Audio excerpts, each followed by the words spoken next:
नमस्कार साथियों।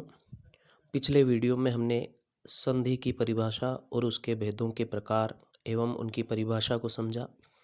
अब हम संधि के पहले भेद स्वर संधि के उपभेदों के बारे में पढ़ेंगे। स्वर संधि के उपभेदों के नाम में पहले से आपको याद करवा चुका हूँ, अब उनके उदाहरणों सहित हम समझेंगे।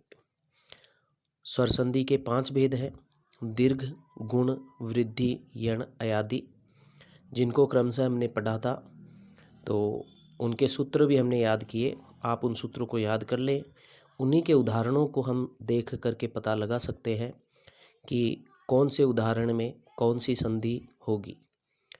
तो आज हम स्वर संधि के प्रथम भेद दीर्घ स्वर संधि के बारे में पढ़ने जा रहे हैं। दीर्घ स्वर संधि के देखिए सामने कुछ उदाहरण मैंने लिखे हैं, जैसे दिवस प्लस अवसान, दिवसावसान। इसमें A plus A is equal to आ। इसी तरह ये सारे उदाहरण हैं, जो आम प्लस आशय, आमाशय, माया प्लस अधीन, मायाधीन, विद्या प्लस आलय, विद्यालय। इनमें सब में देखेंगे ए और ए मिल करके आ हुआ, ए और आ मिला तो भी आ और ए मिला तो भी आ, और आ और आ के मिलने सब से भी दीर्घ स्वर आ बनता है। इसी तरह कवि प्लस इच्छा, इन दोनों के मिलने से कविच्छा। मही प्लस इंद्र, इन दोनों के मिलने से महेंद्र। नदी प्लस ईश, नदीश। हरि प्लस ईश, हरीश।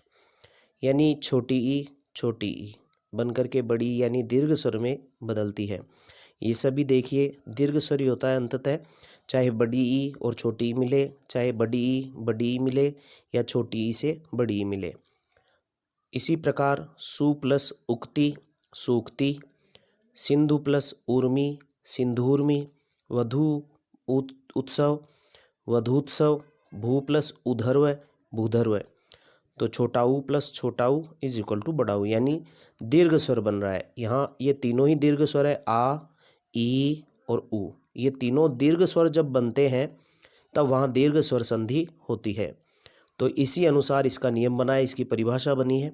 जब ए या आ, छोटी ई या बड़ी ई, छोटा ऊ या बड़ा ऊ, ये देखिए इधर देखेंगे, इधर ए आ, छोटी ई बड़ी ई, छोटा ऊ बड़ा ऊ से का मेल क्रमशः ए या आ, छोटी ई बड़ी ई, छोटा ऊ बड़ा ऊ से हो। ये देखिए इन्हीं से क्रमशः आपस में मेल हो रहा है।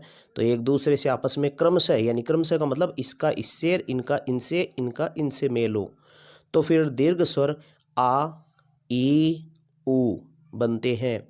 यह दीर्घ स्वर संधि कहलाती है। तो देखिए ये इधर आ, ई, ऊ बन रहे हैं, तो यही दीर्घ स्वर संधि है। इसके काफ़ी अन्य उदाहरण भी हैं। आप इन उदाहरणों को पुनः एक बार संधि विच्छेद करके और पुनः संधि करके देख सकते हैं, यानी सभी में जो दीर्घ स्वर बनेगा, और इसी कारण से इसको दीर्घ स्वर संधि कहते हैं। अगले वीडियो में आपको फिर से गुण संधि के उदाहरण सहित बताऊंगा। ऐसे ही छोटे छोटे वीडियो हैं जो आपको पूरी संधि तैयार कर देंगे। उदाहरण अगर आपसे हो जाते हैं तो ठीक है, अन्यथा मुझे मैसेज करें, मैं और उदाहरण आपके सामने विच्छेद करके बता दूंगा। ठीक है, धन्यवाद। लाइक, शेयर और सब्सक्राइब ज़रूर करें। किसी को भी लाभ पहुँचे ऐसा कार्य अवश्य करें। जय सिया राम।